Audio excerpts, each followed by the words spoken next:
요단강 계곡에 세 그루의 나무가 살았습니다. 이 나무들은 서로의 소원을 이야기했습니다. 첫 번째 나무가 말합니다. 나는 예루살렘에 가서 성전의 제단이 될 거야. 많은 사람들이 경배하러 와서 나의 모습을 보게 될 거야. 라면서 기쁨에 들떠 있었습니다. 두 번째 나무는 나는 지중해 해변으로 가서 큰 범선이 될 거야. 세 번째 나무는 나는 그냥 여기에서 크게 자라서 뜨거운 햇빛에 피곤한 나그네들에게 시원한 그늘을 제공하고 자연을 만드신 하나님을 찬양하게 하고 싶어. 세월이 흘렀습니다. 첫 번째 나무는 성전의 제단이 아니라 베들레헴 시골의 말구유가 되었습니다.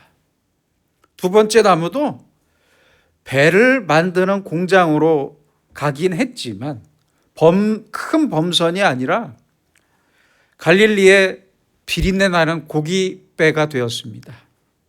그리고 세 번째 나무도 잘려서 죄인을 죽일 때 사용하는 십자가의 형틀이 되고 말았습니다.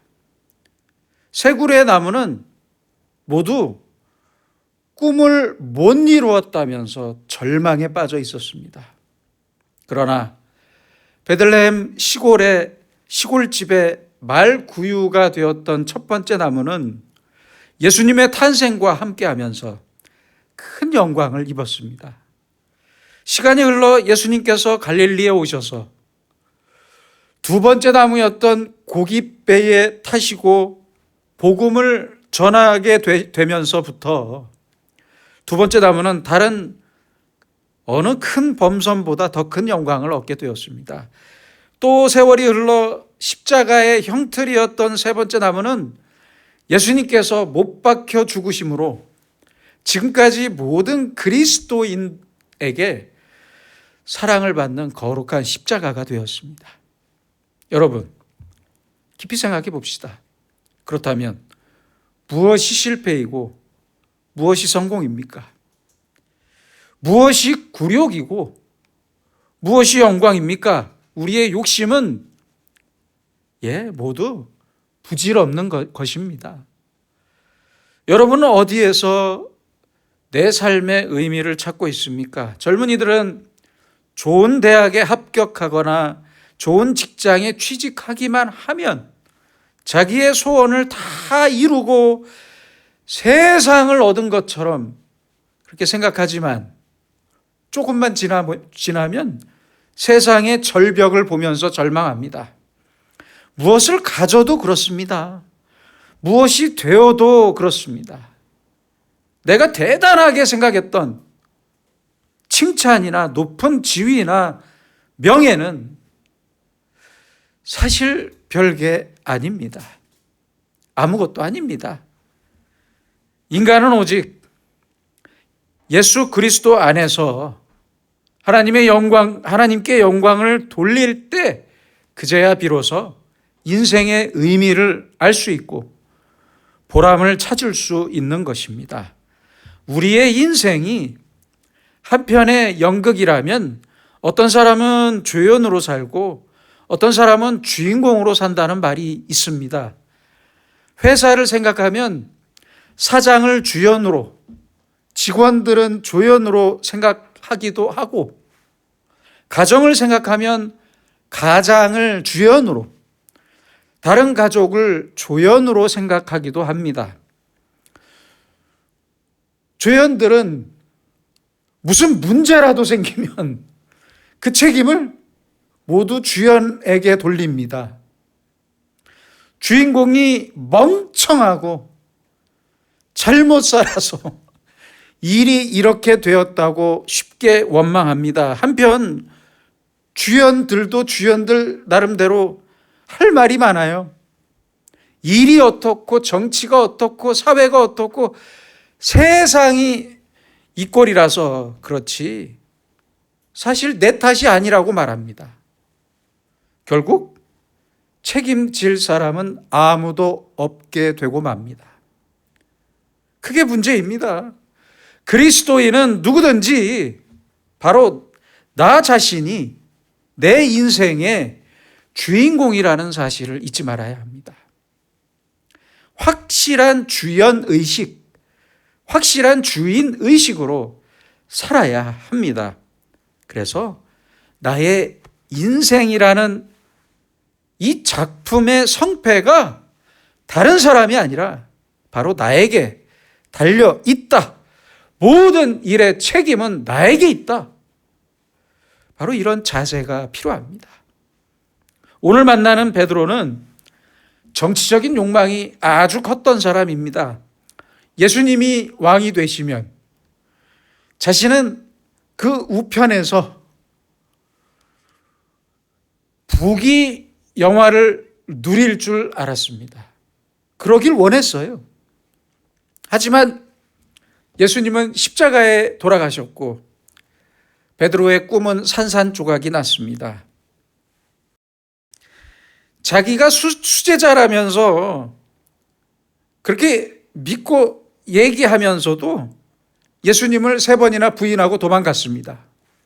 형편없고 부끄러운 신세로 전락하고 말았습니다. 이렇게 부끄러운 지금의 베드로에게 부활하신 예수님께서 찾아오셨습니다. 그리고 과거에 대한 아무런 책망을 하지 않으셨습니다. 내가 나를 사랑하느냐? 3번에 걸쳐 주님을 사랑한다는 베드로에게 예수님께서는 재기의 기회를 주셨고 전도의 사명을 맡기셨습니다. 베드로를 다시 한번 인정하시는 엄청난 은혜였습니다. 그러고 나서 예수님께서는 베드로의 운명을 미리 말씀하셨습니다. 오늘 본문 18절입니다.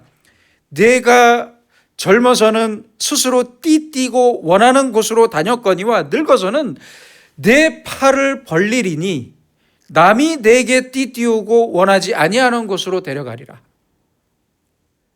내 팔을 벌릴 것이라는 말씀은 베드로도 예수님처럼 십자가에 죽을 것이라는 말씀이었습니다.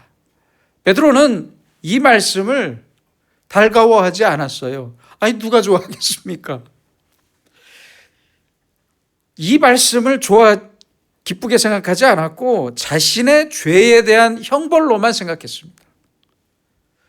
그래서 내 양을 먹이라라는 큰 은혜와 축복을 즉시 까맣게 잊어버리고 팔을 벌려 죽을 것을 원망하고 있었습니다.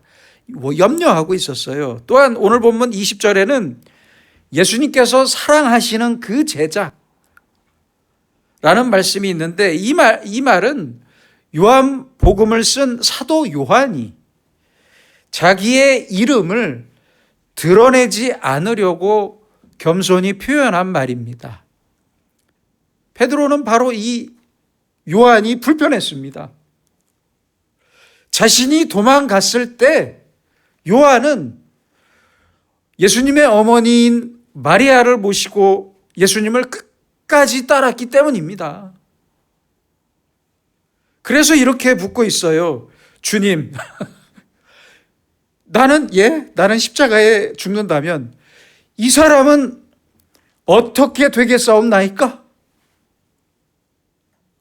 이 질문에 대해서 예수님께서는 아주 단호하게 말씀하십니다. 내가 올 때까지 그를 머물게 하고자 할지라도 내가 무슨 상관이냐? 너는 나를 따르라. 나만 따르면 된다.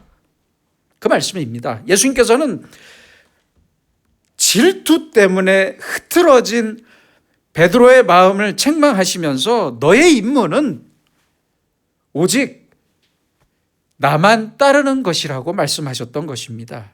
베드로는 지금 크게 오해하고 있습니다. 내 양을 먹이라 라는 은혜와 다른 모든 일에 대한 은혜는 자기의 의에 대한 대가도 아니었고 자기 경건에 대한 보상도 아니었습니다.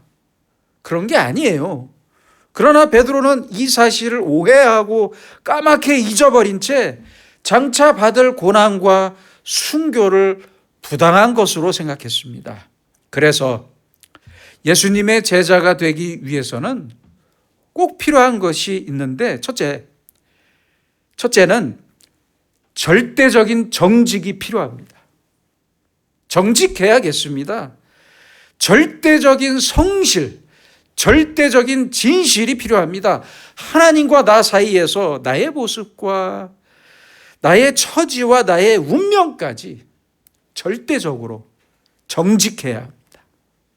다른 건 보지 말고 은혜 앞에서 정직해야 합니다. 둘째는 순수한 동기가 필요합니다. 순수하게 출발해야 곡선이 아닌 직선으로 달릴 수 있고 변하지 않을 수 있습니다. 그 어떤 경우에도 하나님을 향한 사랑 외에 다른 동기가 있으면 안 됩니다. 좋은 마음으로 하나님의 일을 시작했다가도 나중에는 하나님께 원망하는 사람들 얼마나 많습니까? 많아요. 그래서 정치적인 자리나 돈이나 명예 때문에 중간에 무너진 목사들도 많습니다. 많아요. 그게 사실이에요. 그럴 거면 도대체 무엇 때문에 왜 시작한 겁니까? 동기가 순수해야 합니다. 셋째는 순수한 마음이 있어야 합니다. 내 마음 속에 다른 뜻이 숨겨져 있으면 안 됩니다. 아주 단순한 마음이 필요합니다. 우리의 주인은 오직 하나님 한 분뿐이고 우리의 목적도 하나님뿐입니다. 그래야 합니다. 하나님의 영광만이 우리의 목적이 돼야 합니다. 이 마음으로 하나님의 말씀에 전적으로 순종하며 살 뿐입니다. 그런데 이런 마음에 다른 마음을 갖게 되는 순간 자기 자랑을 시작하게 되고 사람들에게만 좋은 평가를 구하고자 합니다. 얻고자 합니다. 이런 사람은 하나님의 종이 될 수 없습니다. 14세기 이탈리아의 시인이자 인문주의자였던 프란체스코 페트라르카는 이런 말을 했습니다. 어떤 일을 하든지 우리 마음에는 평화가 있어야 한다. 평화가. 그리고 이 평화를 빼앗아가는 5가지의 요인을 말했는데요. 탐욕, 분노, 야망, 자랑, 그리고 질투랍니다. 질투. 이 중에서 마음의 평화를 깨트리는 가장 큰 적이 바로 질투래요. 질투. 재밌는 사실은 이 질투는 자기의 열등 의식에서 시작됩니다. 마음이 넉넉한 사람은 질투할 필요가 없잖아요. 질투하지 않아요. 그럴 이유가 없잖아요. 아니, 생각해 보세요. 1등하는 학생이 10등을 질투하겠습니까? 꼴등을 질투하겠습니까? 그렇지 않잖아요. 회사의 주인은 말단 사원을 질투하지 않는 법입니다. 그렇잖아요. 다만 도울 일이 있으면 도와줄 뿐입니다. 우리는 언제 질투하게 됩니까? 내 인격과 인품의 성장이 멈췄을 때 질투하게 됩니다. 내가 내려가기 시작했을 때부터 질투하게 돼요. 내 인격과 도덕성과 나라는 존재가 곤두박질 칠 때부터 질투가 시작되고 이제부터는 내가 내려간 만큼 남을 끌어내리려 합니다. 이렇게 질투는 비참한 열등의식에서부터 시작합니다. 오늘의 베드로도 이런 질투 때문에 자기 자신을 완전히 잃어버렸습니다. 오직 주님만 기뻐하면 된다는 절대적인 충성이 지금 필요했지만 베드로는 그것을 잃어버리고 말았습니다.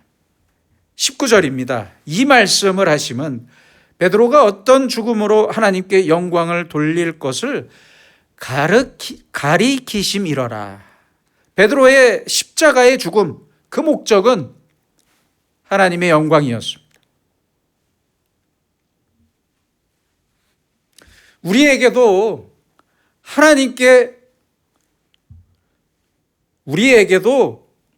하나님께 영광을 돌리는 것이 가장 큰 목적입니다.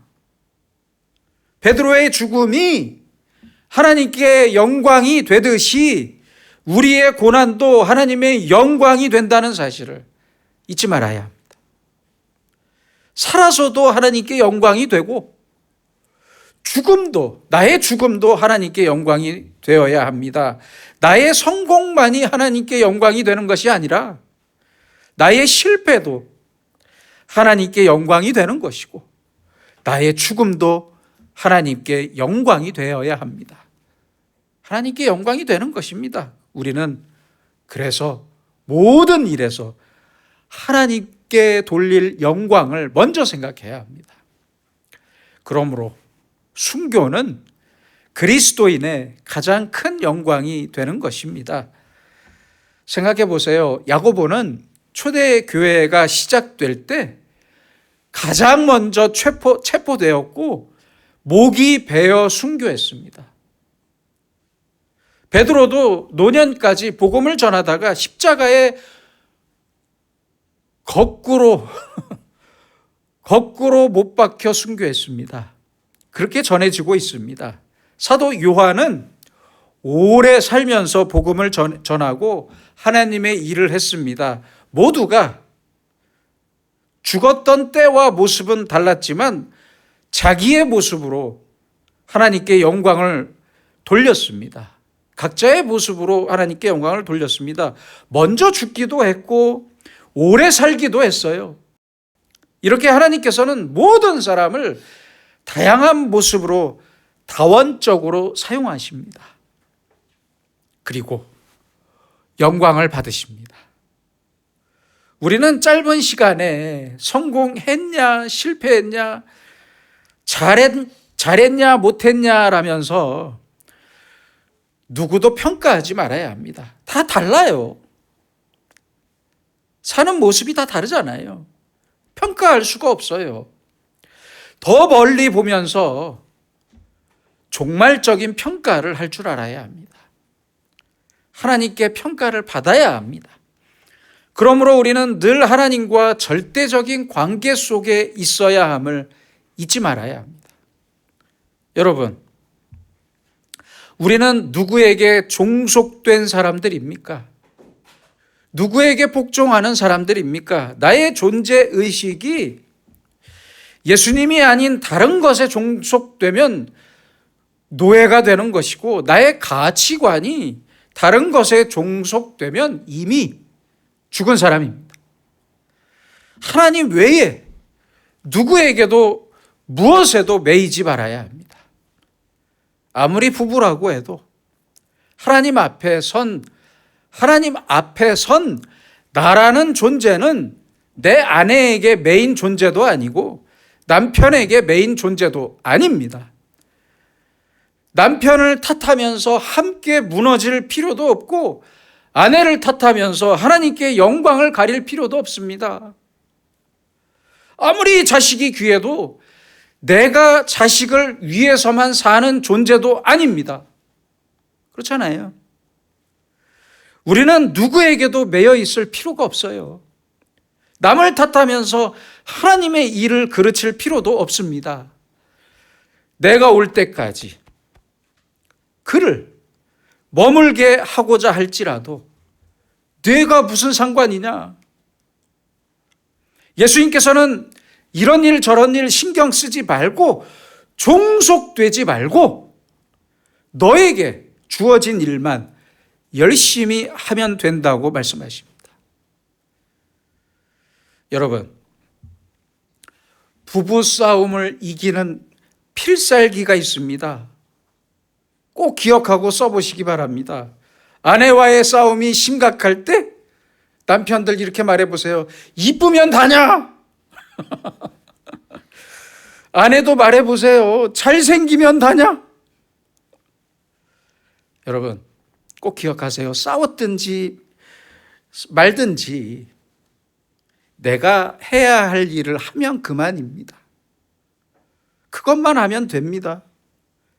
내가 사는 동안 나의 페이스, 내가 유지해야 할 내 발걸음의 속도와 방향을 잃어버리면 내 존재와 내 운명이 비참해진다는 사실을 꼭 기억하시기 바랍니다. 여러분은 남들의 말에 얼마나 신경 쓰면서 삽니까? 남이 하나님께 축복을 받을 때 어떤 생각이 드십니까? 지금 베드로도 저 요한을 들먹일 게 아니라 두 팔이 벌려져 십자가에 죽는 것을 염려할 것이 아니라 그가 진정한 제자의 마음이 있었다면 제가 어떻게 예수님처럼 십자가에 죽을 수 있겠습니까?